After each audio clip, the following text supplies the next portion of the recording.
Y después, si tenemos tiempo, hay unas poquitas palabras sobre insuficiencia renal crónica en el anciano, que a veces da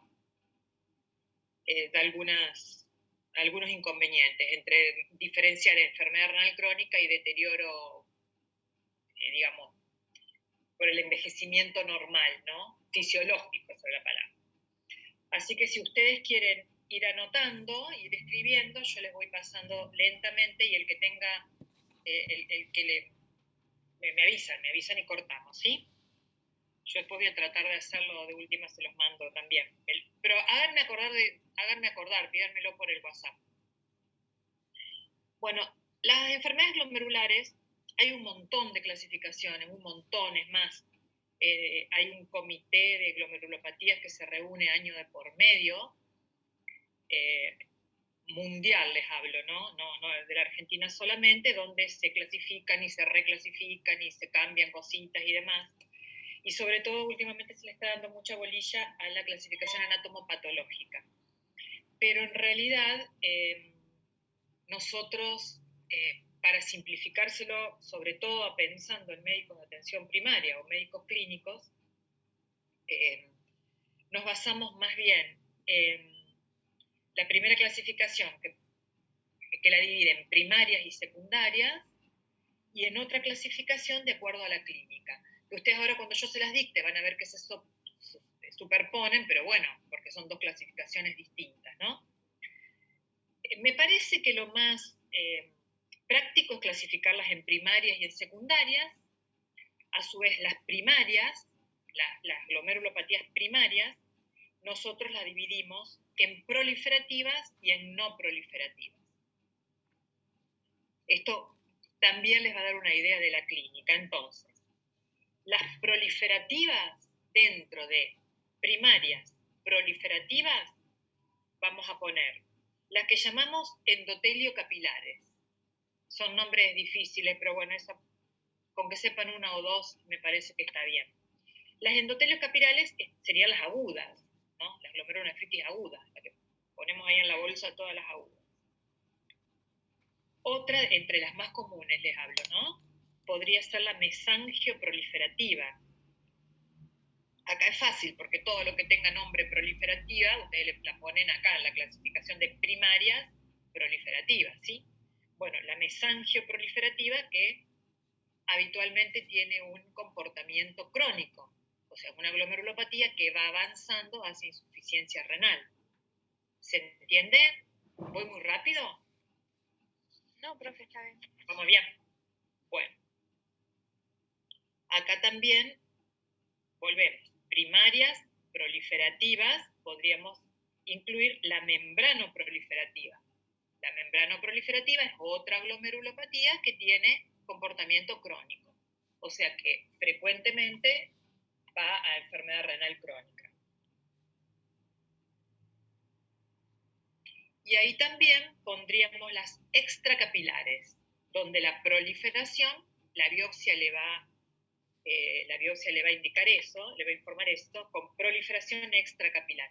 La extracapilar es la que forma la semiluna entre la cápsula de Bowman y el penacho glomerular y forma esa semiluna de, bueno, que después veremos si es fibrosa o celular o epitelial. Entonces, dentro de las primarias proliferativas tendríamos las endotelios-capilares, la mesangio-proliferativa, la membrano-proliferativa y las extracapilares. Y estas se manifestarían, la gran mayoría, clínicamente como síndrome nefrítico. La gran mayoría de estas vamos a tener un síndrome nefrítico con nuestros pacientes. ¿Sí? ¿Vamos bien? La gran mayoría de las extracapilares se manifiestan. No, de las proliferativas. De las proliferativas. Sí. Dale. Las proliferativas producen un gran proceso inflamatorio, ¿no? Y recuerdan que dijimos en nefrítico que donde hay mucha inflamación vamos a tener nefrítico. Bueno, y dentro de las no proliferativas, primarias no proliferativas, Las más frecuentes son cambios mínimos, focal y segmentaria y membranosa. ¿Sí? Cambios mínimos, focal y segmentaria y membranosa. ¿Y esas cómo se manifestarían clínicamente? A ver si se acuerdan.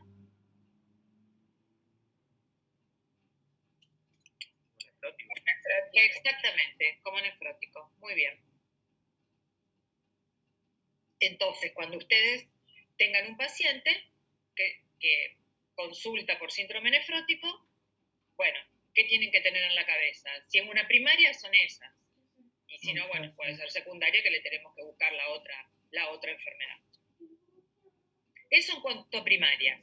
Por supuesto que es una clasificación un poquito más resumida, ¿no? Porque después hay clasificaciones anatomopatológicas que no vienen al caso. Y bueno, y en cuanto a las secundarias, acá ponen todas, chicos, todas las patologías que producen o que pueden producir enfermedad renal. Entonces acá ponen el lupus, la diabetes, la PTT, el mieloma múltiple, qué sé yo, el urémico hemolítico, la PAM, Wegener, todo lo demás. Entonces, por supuesto, diabetes, si vamos a una corte, digamos, a un grupo de pacientes, va a ser lo más frecuente, ¿no? Pero bueno, tenemos que tener en cuenta que también tenemos un montón de patologías. Entonces ahí pongan todo lo que ustedes saben que puede cursar con patología renal, sobre todo los reumatológicas, ¿no? Esta para mí es la clasificación más simple y más práctica, sobre todo para la atención primaria. Entonces, usted ante un paciente que presenta anomalías en el sedimento de orina con o sin alteración de la función renal, bueno, ¿qué tiene? ¿Nefrótico o tiene nefrítico? Y después, ¿tiene alguna enfermedad de base que lo predisponga a esto? Y ahí vemos si es una secundaria. Y si no es una primaria. Igualmente se van a biopsiar todas, ¿sí? O casi todas, ¿sí? Bueno, y la otra clasificación que usamos es la clasificación de acuerdo a la clínica. Y acá vamos a volver a repetir las mismas patologías, así que se la van a aprender seguramente. Bueno, de acuerdo a la clínica, el primer punto discutido por los nefrólogos es asintomático. Nosotros discutimos el punto 1 asintomático porque, bueno, en teoría si no tendría síntomas, estamos hablando, no tiene insuficiencia renal, no tiene alteraciones del sedimento, nosotros ni lo veríamos. Pero bueno, podríamos pensar en una paciente lúpica que está en tratamiento, no tiene alteración de la función renal, tiene un sedimento normal, pero en algunos protocolos los lúpicos se biopsian siempre, sobre todo cuando se hace el diagnóstico. Entonces, bueno, podríamos hablar en estos casos, pero bueno, sería sintomática. Entonces, punto 1, sintomática. Punto 2, las que se manifiestan como síndrome nefrótico. ¿Y ahí cuál vamos a tener? A ver. Las no proliferativas. Exactamente. Volvemos a las tres principales. Cambios mínimos, membranosa, focal y segmentaria. Aunque acá podríamos agregar también, por ejemplo, diabetes, ¿no? Porque acá ya no nos importa si es primaria o secundaria, nos importa qué clínica presenta. Obesidad, bueno, lo que pasa que por ahí, no se confundan con esto, chicos, porque si nosotros a un obeso con proteinuria le hacemos una biopsia, la biopsia nos va a informar que es una membranosa o que es una focal y segmentaria, ¿no? Pero es secundaria. O sea, nosotros en la anatomía patológica vamos a tener lo mismo, pero es secundaria la obesidad. Lo hacemos bajar de peso y la proteinuria por lo general se va. Bueno, en el caso de la diabetes es distinto porque la diabetes tiene criterios anatomopatológicos, tiene signos anatomopatológicos muy distintos, ¿no? Bueno, vamos al tercero. Decíamos, asintomática, que se manifiestan como nefrótico, que se manifiestan como nefrítico. ¿Y acá cuál ponemos? La de cambios mínimos. No, la de cambios mínimos es nefrótico. Las proliferativas, sí, ponemos todas las proliferativas y ponemos además todas las otras. todas las reumatológicas, o la gran mayoría, todo lo que nos dé pulmón riñón, el gut pasture, por ejemplo, las posinfecciosas. Recuerden que acá mezclamos primarias y secundarias, ¿no? Porque la clasificación está de acuerdo a la clínica. Acá podríamos poner la IgA. La IgA, si ustedes pueden, a ver, si en el examen pueden no nombrarla, no la nombren.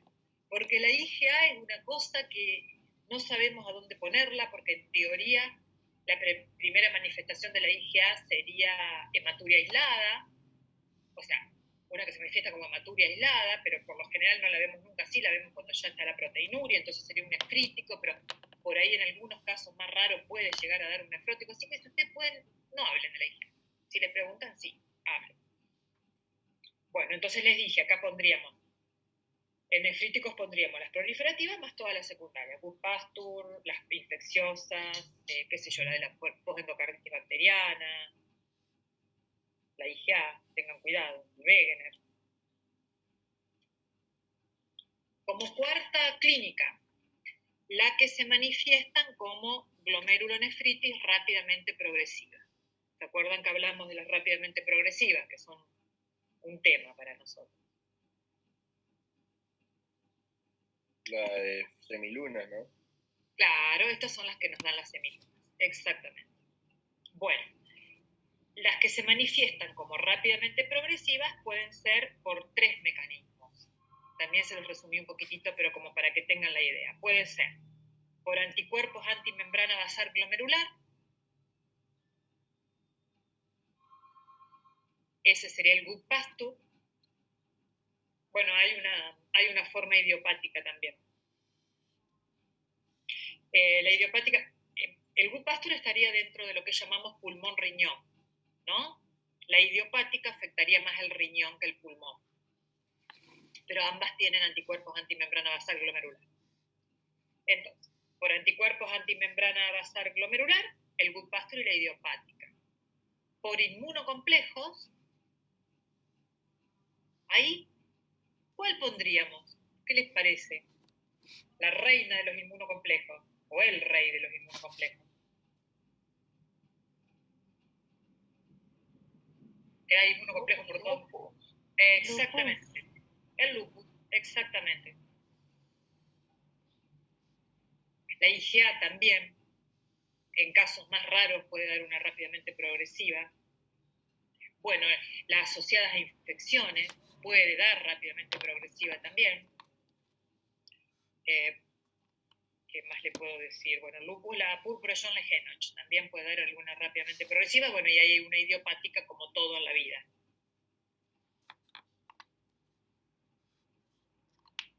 Entonces, primera subclasificación por anticuerpos antimembrana basal glomerular, segunda por inmunocomplejos, y la tercera sería sin depósitos glomerulares. Entonces, nosotros mandamos la biopsia, le hacen inmunofluorescencia y nos informan que no hay depósitos. Esas son las famosas pausinmunes, ¿no?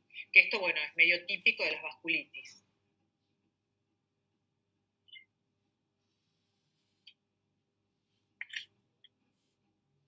Sería Wegener y la panarteritis, ¿no? Sí, las vasculitis en general, vieron que hay muchas vasculitis, pero sí, serían las más comunes.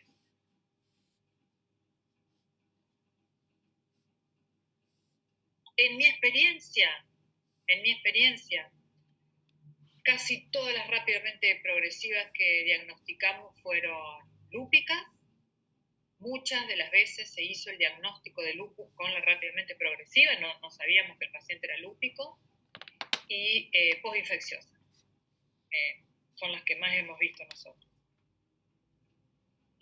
Bueno, y volvemos a la clasificación principal: asintomáticas, nefrótico, nefrítico, rápidamente progresiva, y las que ya las vemos como crónico, como glomerulonefritis crónica o como glomerulopatía crónica. Entonces, cuando lo diagnosticamos al paciente, ya tiene fallo renal, a veces severo.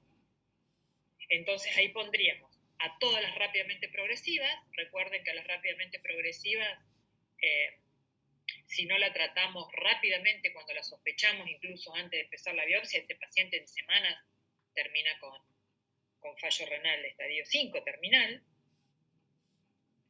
Bueno, la focal y segmentaria, recuerden que les dije que es una de las peor pronóstico, la focal y segmentaria que da nefrótico, y la membranoproliferativa. Esas son las tres causas más frecuentes de que nuestra glomerulopatía evolucione rápidamente crónica o que ya la diagnostiquemos con insuficiencia renal crónica, ¿sí?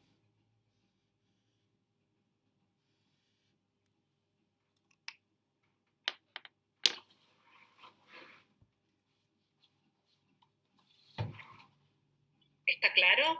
¿Alguna duda?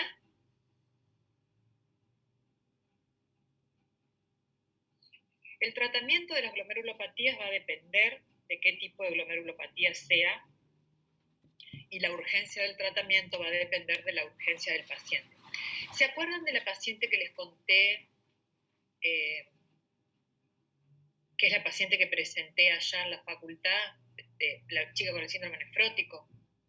Bueno, esa chica, los marcadores de lupus, espérenme un segundito que los busco porque los tengo acá para ustedes.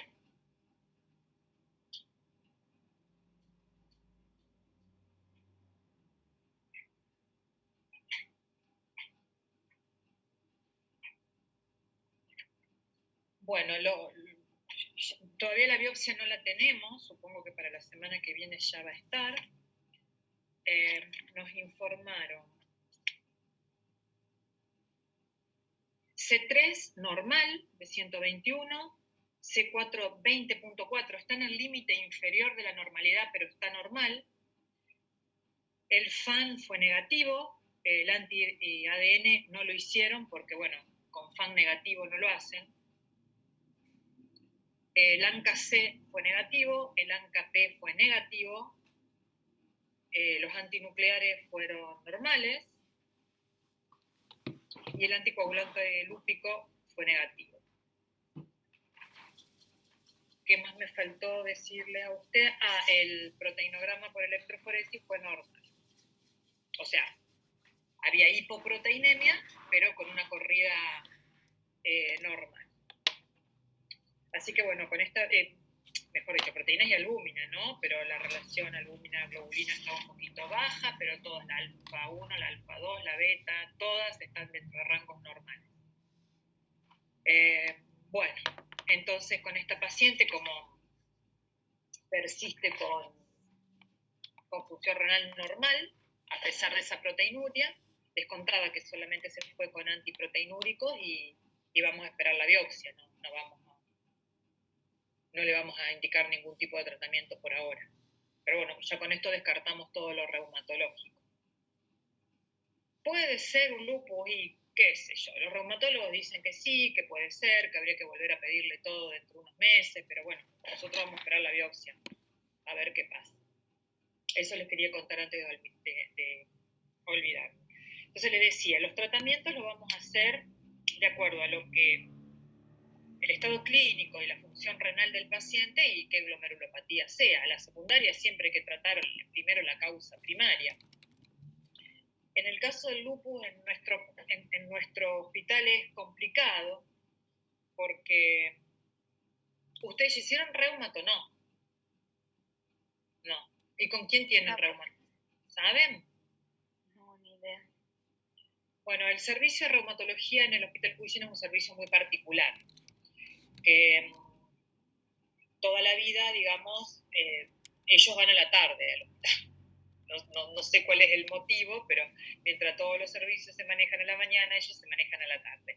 Entonces, como que uno no puede tener acceso a las carpetas, bueno, etcétera, a la información de cada paciente reumatológico.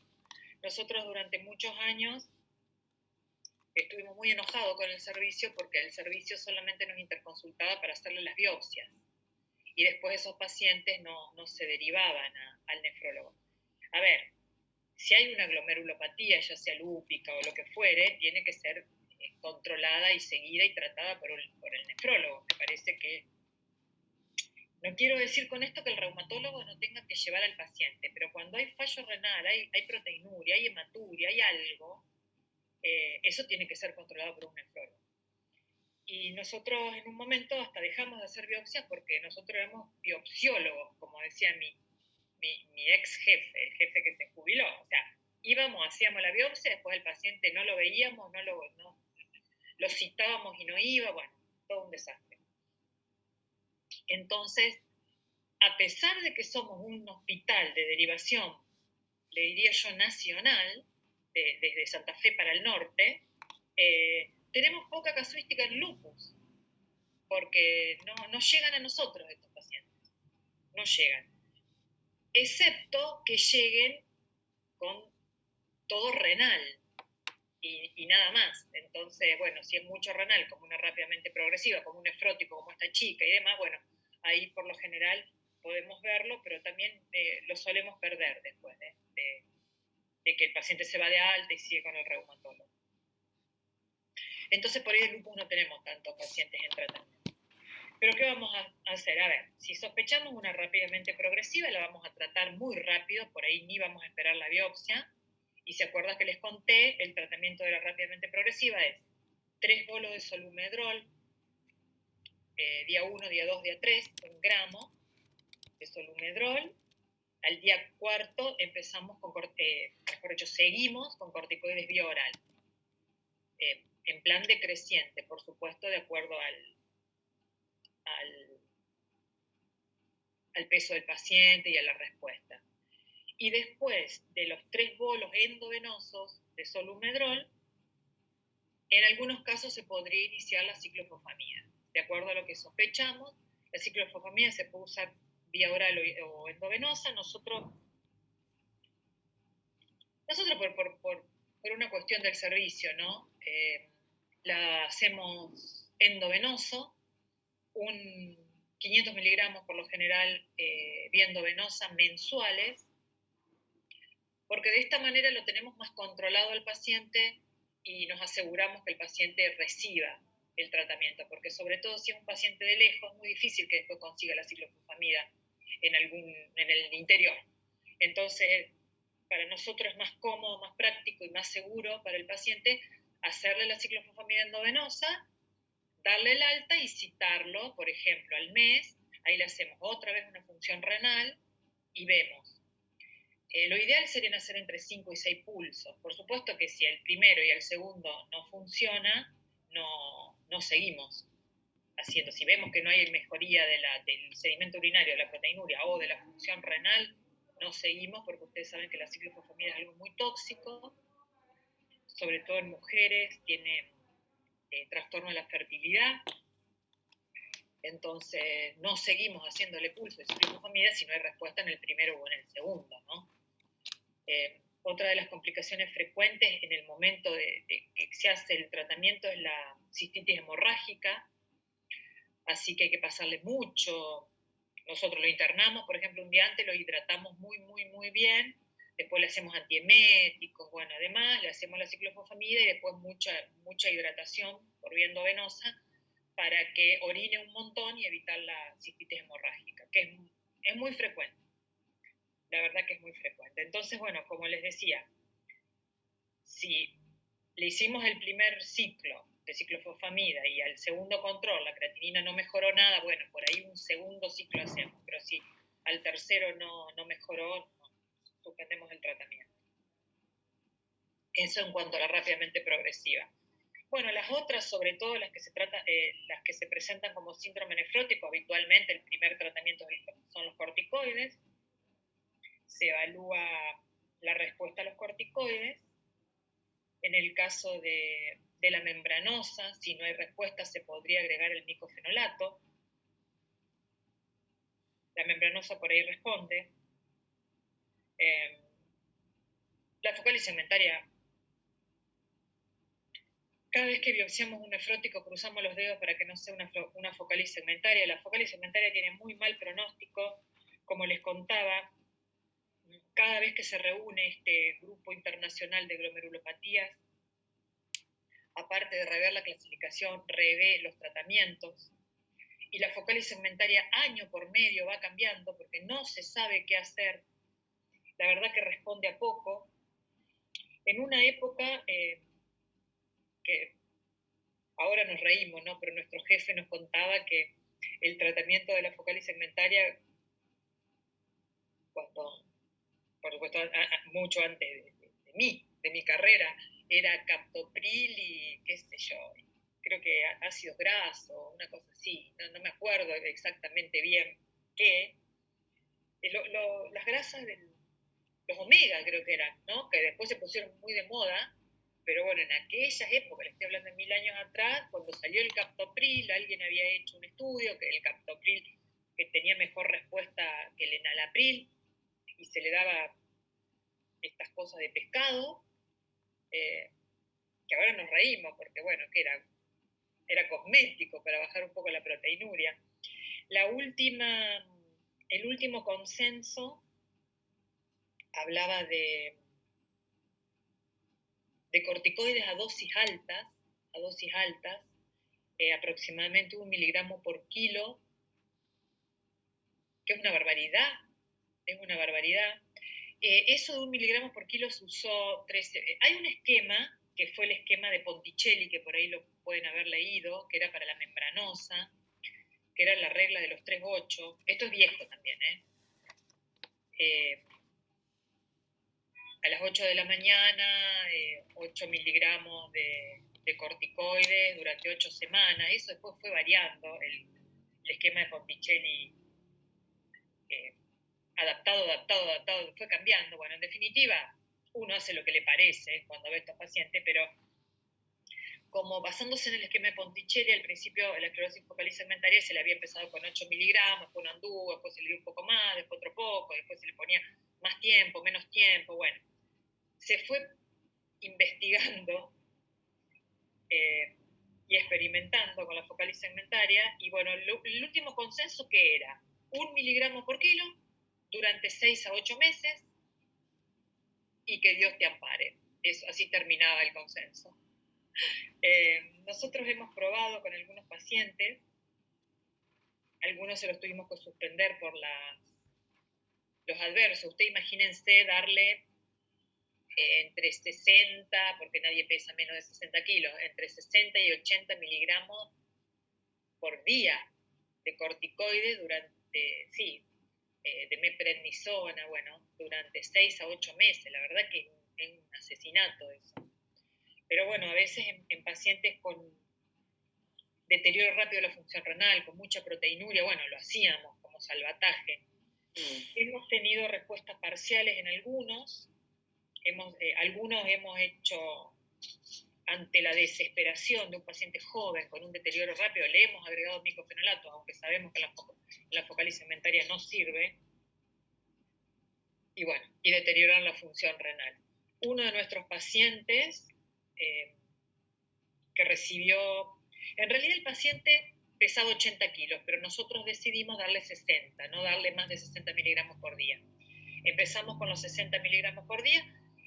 Cuando empezamos un tratamiento con corticoides por una glomerulopatía, el mismo día que le damos los corticoides lo derivamos al endocrinólogo nosotros, por el alta chance de hacer diabetes, entonces queremos que lo siga el endocrinólogo. Bueno, este paciente no concurrió, un paciente con muy mala... A ver, él tomaba los corticoides, pero no hacía nada de lo que tenía que hacer. Ese paciente no concurrió nunca, por mucho tiempo no volvió al consultorio de nefrología, e ingresó a la guardia por una cetoacidosis diabética, después de, qué sé yo, 3 o 4 meses de no volver a la consulta. En ese momento lo internamos, reevaluamos si podíamos seguir o no con este tratamiento.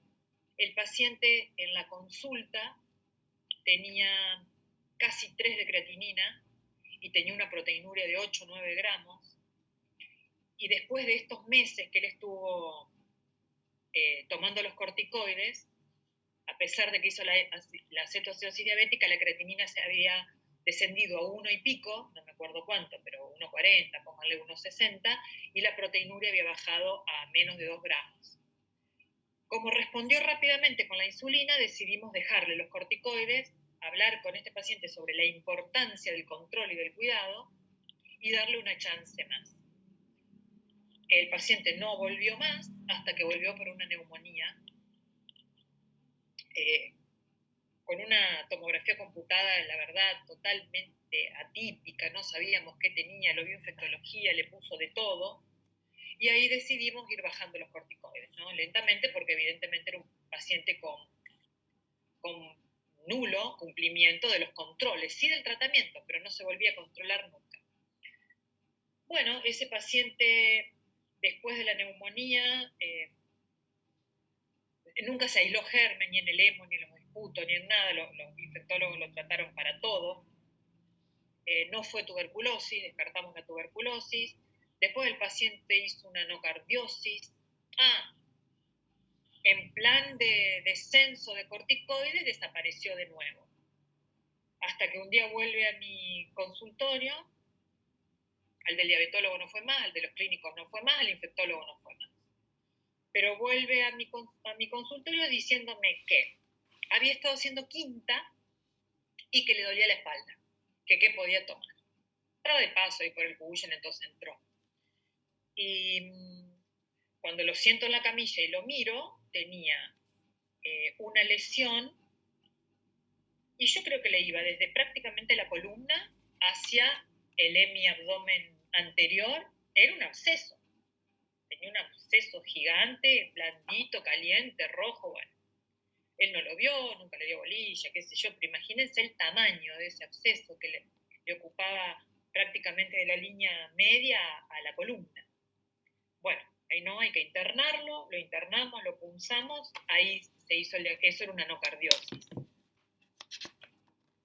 Se empezó el tratamiento, cirugía drenó ese absceso, bueno, ustedes saben que la anocardia tiene un tratamiento muy, muy prolongado, ¿no? Se fue de alta, no volvió más, volvió con una anocardiosis generalizada, después con una anocardiosis cerebral. Bueno, a esa altura ya estábamos sin corticoides, ¿no? Con todo lo que hizo este hombre. Pero, bueno, ese paciente, aunque ustedes no lo crean, sigue entre nosotros. Está con lo vi hace 15 días en el consultorio, con una creatinina de casi 3 y con una proteinuria de 4 gramos, pero bueno, no podemos hacer más nada con este paciente después de tantos cuadros infecciosos y de tantas complicaciones, ¿no? Quedó diabético con una dosis muy bajita de insulina, pero bueno, en este momento sin ningún tipo de tratamiento para la focalización alimentaria, salvo los antiproteinúricos, la dieta y nada más que eso. ¿Es joven? O sea, ¿cuántos años tiene? 60 y pico. No me acuerdo cuánto, pero 65 años debe tener más o menos. Y un caso similar fue el caso de un paciente joven de 25, 27 años, cuando le hicimos el diagnóstico de focalización alimentaria, que él sí pudo hacer todo este tratamiento con los corticoides de dosis alta, nunca tuvo ninguna complicación, ni siquiera la hiperglucemia, pero no respondió. A él es al que le pusimos micofenolato, pero no respondió. Y bueno, ahora está en fallo renal, todavía no está en diálisis, pero en corto plazo va a entrar a diálisis. Así que la focalización alimentaria es una de las peorcitas que estamos viendo, ¿no? Obviamente junto a la... Profe, y en ese caso que uno sabe que va a entrar a diálisis, ya le empieza a hacer la anastomosis entre la cefálica y radial para que La fístula. Sí, por lo general esperamos si el paciente que llegue a tener, más o menos, de acuerdo al estado general, ¿no? Pero si está bien, está sintomático, más o menos cuando empieza con un 15 mililitros de filtrado, ¿no? Cuando baja el filtrado entre 20 y 15, ahí ya le empezamos a hacer la fístula. El problema es que criterios de diálisis sean con filtrado mayor en diabético que sí. En otras en diabético, cosas, digamos. Sí, en diabético, a ver, todos sabemos que cuanto más precoz la diálisis, mejor, ¿no? Precoz en el sentido de las complicaciones. Por supuesto que vos no vas a poner un paciente con 30 de filtrado, pues no tiene sentido.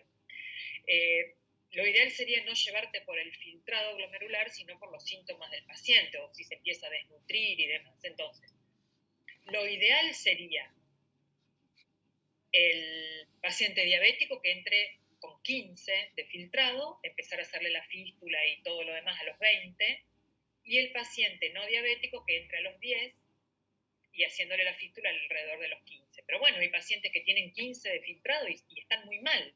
Empiezan a bajar de peso, se desnutren, entonces lo tenés que poner antes. El problema de nuestra legislación, ustedes saben que nosotros no tenemos centro de diálisis crónico que sea público, ¿no? Como en Rosario, por ejemplo, que está el Centenario. Nosotros, cuando un paciente tiene que ir a diálisis crónica, tiene que ir a un centro privado de diálisis. El ministerio se hace cargo de pagarlo. Entonces, cuando se hicieron lo administrativo, digamos, cómo y cuándo y en qué forma derivar un paciente, por supuesto que se sentaron personas que no eran médicos a definir qué se hace, todo cuidando lo económico, ¿no?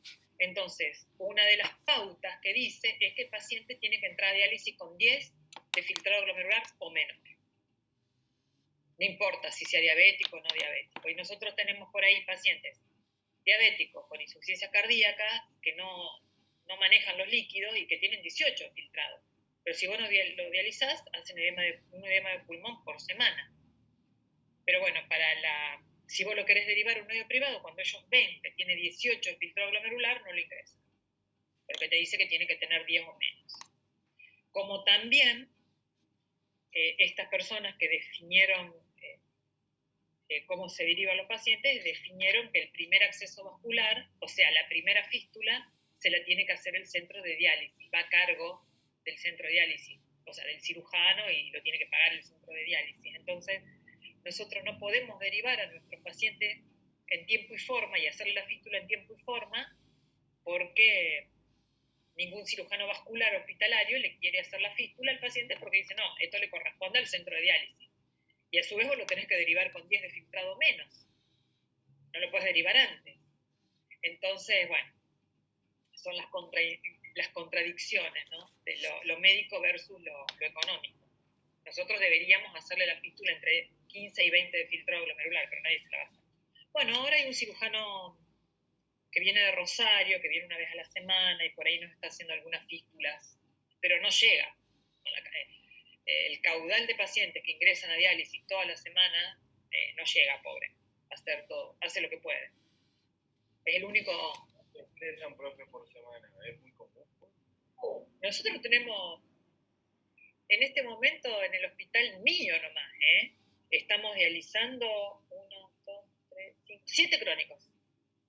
7 pacientes renales crónicos que todavía no tienen centro de diálisis, porque ahora con esto del COVID y todo el trastorno económico que hay, nadie lo quiere aceptar porque el ministerio a su vez después no les paga mensualmente lo que gastan en diálisis, entonces los tenemos ahí esperando centros.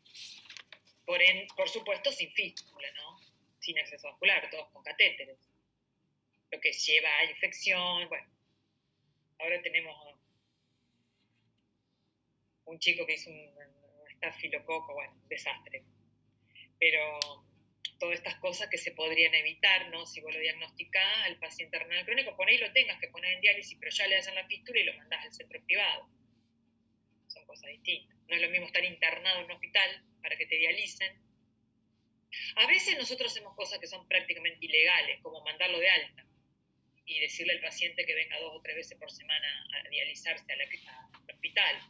Eso no podemos hacerlo nosotros como hospital, porque no tenemos un servicio de crónico, tenemos un servicio para agudos. Pero en este momento tenemos 7 crónicos. Así que mira qué bien que estamos. Más todo lo demás, ¿no? Más los trasplantados que se infectan. Y ayer ingresó un trasplantado con una creatinina de 470, no sabemos por qué. Su control anterior fue hace 2 meses, bajó 10 kilos en 2 meses y subió la creatinina así. Entonces ya tenemos que ponerlo en diálisis también y así vamos. Así vamos, no sé, tendremos 11, 12, 13 en diálisis, qué sé yo. Ya ni sé cuánto manera. Con 2 máquinas. Así que así estamos. ¿Alguna otra pregunta? ¿Tienen clase, chicos, después? Todo el día. ¿A qué hora la próxima? A las 12:30, creo. Bueno, ¿Quieren que les diga la clasificación de glomerulopatías lúpicas? ¿Quieren esperar ver lupus? ¿Quieren ver el PAWEN? Que es muy simple porque lo hice para estudiantes y para enfermeros. De insuficiencia renal en el anciano. Díganme. Sí, lo que vos digas, profe, está bien. ¿Quieren ver la clasificación de glomerulopatías lúpicas que por ahí no la van a ver en otro lado? Dale, profe. Dale, sí. Me parece que es mejor. Bueno, ¿de esa clasificación no le quedó ninguna duda? Bien, sepan que la biopsia es básica para nosotros, ¿no? La biopsia con inmunofluorescencia, porque si no, no vamos a ver nada, ya sea lúpica o no lúpica. Bueno, clasificación de glomerulopatía o nefropatía lúpica tipo 1. Se llama normal, esta es anatomopatológica, riñón normal o con cambios mínimos. No confundir con la minimal change o la cambios mínimos del nefrótico, ¿no? Estamos hablando de lupus. En la tipo 1, normal o cambios mínimos, no vamos a tener signos de nefropatía clínica, ¿no? La vamos a diagnosticar cuando en esos casos, por eso nosotros la vemos poco, donde el paciente lúpico se biopsia por rutina, cuando se hace el diagnóstico. Bueno, la tipo 2, la nefritis o nefropatía lúpica tipo 2 se llama glomerulonefritis mesangial.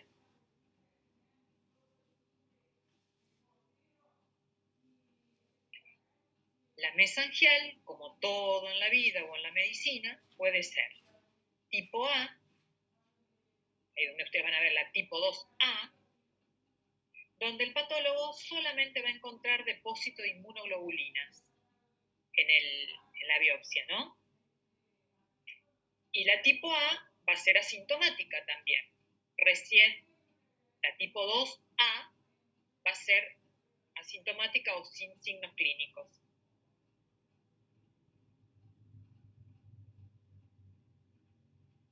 Y la tipo B, además del depósito de inmunoglobulinas, vamos a encontrar en la biopsia ya expansión del mesangio, o sea, vamos a ver mucho mesangio y más de lo normal. Y a ustedes qué le parece ahí, ¿vamos a tener alguna manifestación clínica o no? Expansión mesangial. ¿Qué les parece? Para mí, disminución del filtrado glomerular. No tanto.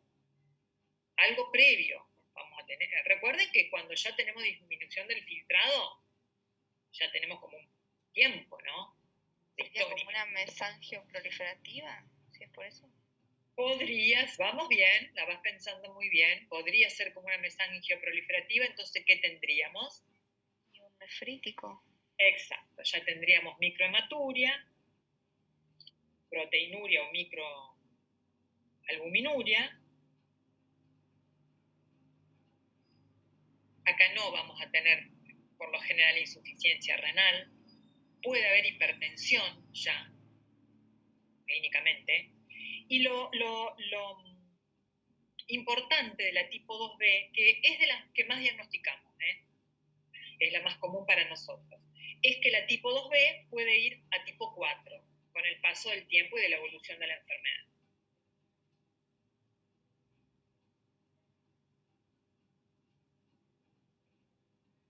¿Vamos bien?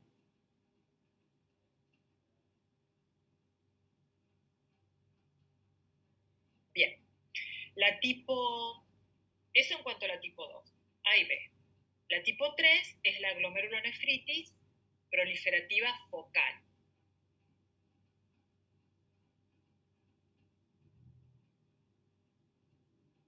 Bueno, la proliferativa focal, como le dice la palabra, va a haber proliferación mesangial, pero en focos. Y la clínica va a depender de qué cantidad de glomérulos estén afectados, ¿no? Entonces, acá ya vamos a tener hematuria, vamos a tener proteinuria, pero a ver, si tenemos menos del 25% de los glomérulos afectados, es poco probable que sea proteinuria nefrótica. Ahora, si tenemos más del 40% de glomérulos afectados, sí, es más frecuente que tengamos nefrótico y ya puede haber insuficiencia renal en estos casos. También es común la tipo 3, pero nosotros vemos más 2. Y en la proliferativa focal, con más del 40% de glomérulos afectados, que ya tienen insuficiencia renal, recuerden que es muy frecuente la insuficiencia renal, y estamos hablando que estos pacientes a los 5 años ya van a tener una insuficiencia renal severa, ¿no? Si no para diálisis.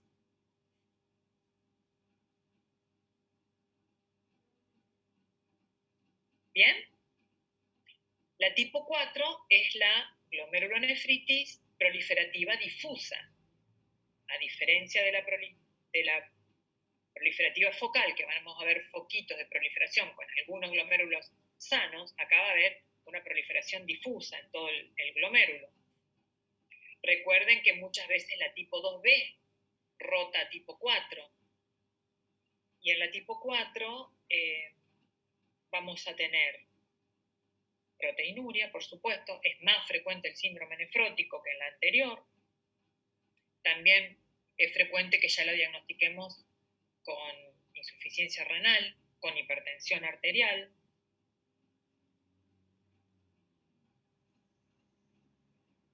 Esta es una de las de peor pronóstico, chicos. Esto rápidamente va a insuficiencia renal de estadio terminal.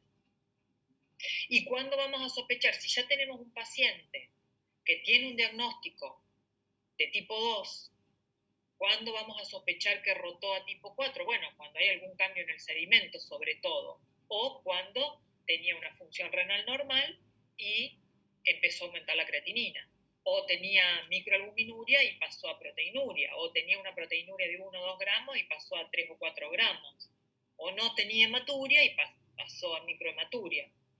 Ahí vamos a sospechar que viró o rotó a tipo 4 y bueno, y lo más probable es que ahí lo volvamos a biopsiar. En el lúpico, en el paciente lúpico, cuando encontramos algún cambio lo volvemos a biopsiar, casi siempre. La tipo 5 sería la glomerulonefritis membranosa.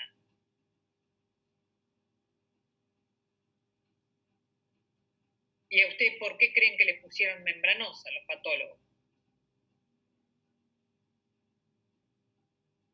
¿Cómo se va a manifestar clínicamente?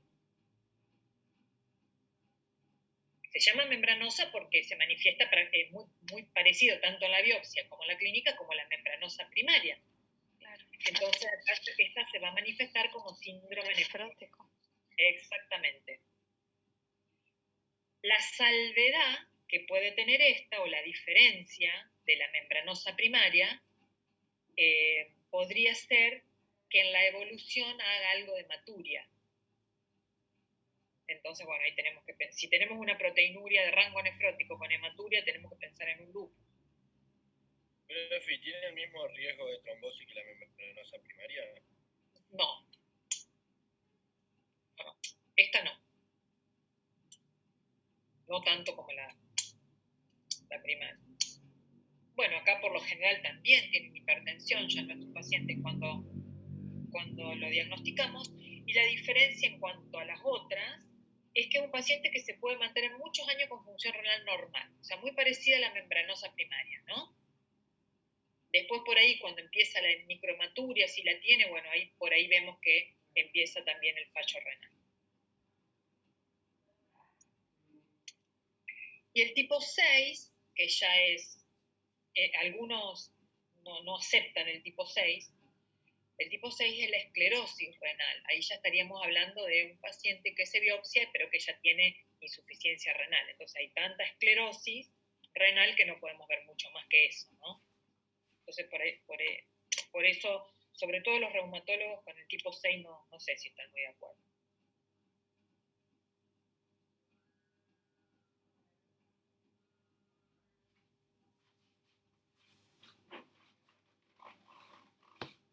También la clasificación de glomerulopatías lúpicas la revén este comité y por ahí van cambiando. pero esta es un poco la más usada, ¿no? Sobre todo por nosotros, como nefrólogos. Otra cosa que, hablando de la biopsia, me olvidé de decirles, es que cuando nosotros hacemos una biopsia sospechando una rápidamente progresiva, es muy importante ver si las semilunas, qué porcentaje de semilunas hay en cuanto a la muestra, porque bueno, eso nos va a hablar del pronóstico a largo plazo, pero es muy importante saber si esas semilunas son epiteliales o son fibrosas o son fibroepiteliales, porque la semiluna epitelial con el tratamiento agresivo podemos recuperarla. Cuando ya son fibrosas las semilunas, esas ya sabemos que no se recuperan. Y las fibroepiteliales, bueno, tenemos un porcentaje de 50 y 50 de recuperarla. Entonces la recuperación con el tratamiento va a hacer que salvemos un poco su función renal, ¿no? Si ya hacemos una biopsia donde todas las semilunas son fibrosas y bueno, no tendría mucho sentido un tratamiento tan agresivo, por ejemplo, con ciclofosfamida, porque no habría respuesta, ¿no? Eso me olvidé decirles.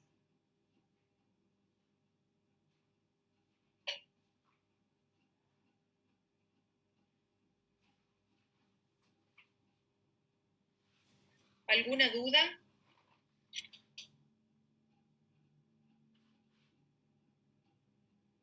¿Nos queda otra clase, chicos? ¿O esta es la última? Quedan una semana o 2 semanas, creo. Esta semana y otra más, no sé. Claro, según mi cuenta, una más, ¿puede ser? Puede ser. Sí. Bueno, nosotros ya viendo estas dos clasificaciones hoy, ya hemos visto los grandes síndromes.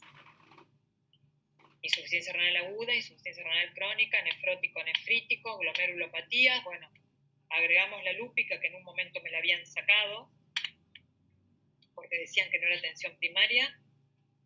Y nada más. Bueno, y sedimento, que yo siempre sobre sedimento y hematuria siempre trato de hacer alguna clase. Para el próximo, ¿qué quieren ver? ¿El síndrome túbulo-intersticial hay que verlo? La nefritis... La de Poraine, la túbulo-intersticial crónica. Claro, no, vos eso solamente tenés que recordar que la nefritis túbulo-intersticial aguda se manifestaría como una insuficiencia renal aguda y cuáles son las cosas que te hacen sospechar en una nefritis túbulo-intersticial aguda. O sea, un paciente que ha tomado AINES y en el sedimento urinario tratar de buscar leucocituria y eosinofiluria, si se lo podría ver. No mucho más que eso, sí, podés acordarte cuáles son los fármacos que más frecuentemente lo producen. Y diferenciar que la nefritis túbulo-intersticial crónica se va a manifestar como una insuficiencia renal crónica, que vos posiblemente no veas la evolución, ya veas un paciente renal crónico que en su historia es tomador de AINE. Y no vas a encontrar casi nada en la orina, ¿no? Y en el sedimento urinario. Más que eso, no. Tenerlas en cuenta como una posible causa de IRA y la crónica como una posible causa de insuficiencia renal crónica. Nada más que eso. Por lo que veo yo en los exámenes, toman mucho nefrótico, nefrítico, cómo diferenciar una insuficiencia renal aguda de una crónica, cuándo pensás en un renal crónico, y después hacen más hincapié en las otras patologías primarias que vos estés alerta a lo renal, por ejemplo en diabetes, hipertensión arterial. No he visto que tomen mucho más, pero no sé. Para eso si hablamos del examen. Ahora, si hablamos de la atención primaria, como les digo yo, todo paciente tiene que ser controlado por una orina completa y un laboratorio de función renal, sobre todo para las patologías de base. Y después las glomerulopatías, sospecharlas, porque ustedes no van a poder manejar una glomerulonefritis. Eso es prácticamente patrimonio nuestro, entonces, pero si vos no la sospechás, si vos no sospechás una rápidamente progresiva, no la vas a derivar a tiempo. Si vos Por ahí un nefrótico nos da un poquito más de tiempo, pero un nefrítico no, porque un nefrítico puede ser una rápidamente progresiva. Entonces, si vos ves que tiene hematuria y no prestamos atención si esos hematíes son normales o son dismórficos, bueno, ahí no vamos a poder diagnosticar una glomerulopatía, ¿no? Ustedes siempre pongan el foco que ustedes van a ser médicos de atención primaria, que todo esto lo van a tener que derivar, pero sí lo van a tener que pensar para poder diagnosticarlo, ¿no? ¿Alguna otra duda? Profe, yo te pregunto, porque estoy leyendo la guía del alumno, y ahí Sí. también estaba poliquistosis renal y cáncer renal. ¿De eso tendremos alguna clase o qué estudiamos Mirá, de eso es más, el cáncer renal es netamente urológico. Claro. Eso se lo debe. Y la poliquistosis, les diría que casi también. Nosotros recibimos al paciente con poliquistosis renal cuando ya tiene insuficiencia renal. La poliquistosis renal, yo no tengo problema, si quieren armamos una clase de poliquistosis renal, pero la poliquistosis renal por lo general lo ve el urólogo hasta que entra en fallo renal, y ahí nosotros lo que hacemos es tratar de evitar la progresión y bueno, una vez que está en fallo renal ponerlo en diálisis. Profe, nosotros tuvimos eso en urología, en la parte de cirugía en cuarto, pero usted dice que lo repasemos ahora bien también. Sí, en uro no lo van a ver, ¿no saben? ¿Ya tuvieron uro y no lo vieron? Bueno, yo nunca di poliquistosis renal. En cuarto tuvimos uno. Y Yo pregunté porque estaba en la guía, pero no sé si, o sea, lo dimos en uro. Nunca lo di, pero nunca me lo pasaron a mí como un tema que yo tenía que dar, pero si ustedes quieren hacemos algo de poliquistosis. Para la próxima. Sí, o si no, medio interno también. Estaría bueno algo de eso. Bueno, ¿qué quieren de medio interno? Hiponatremia, hipernatremia, eso es larguísimo. Pero se los hago. O algo así como algunos tips, acá estaría bueno. Bueno, cortito y conciso para la práctica. Bueno. Bueno, y les armo algo de eso y de poliquistosis si quieren. La verdad que poliquistosis no lo vimos nunca. Y medio interno siempre era dado por tutoría. Ahora, como nos pusieron un poco estas clases magistrales que nosotros no las teníamos hasta el año pasado, teníamos que darle 12, imagínense que era un montón. Bueno, por eso sí creo que Silvia Marsilli dio algo de hiponatremia, hipernatremia, ¿puede ser? Sí, pero nosotros no tuvimos esa clase. No pudieron entrar a esa clase. Sí, Sí, no nos habían avisado. Claro, nosotros la verdad fue un poco como para llenar los 12, porque nosotros los grandes síndromes, nosotros los achicamos entre 6 o 7 clases, ¿no? Los nuestros. Y siempre medio interno y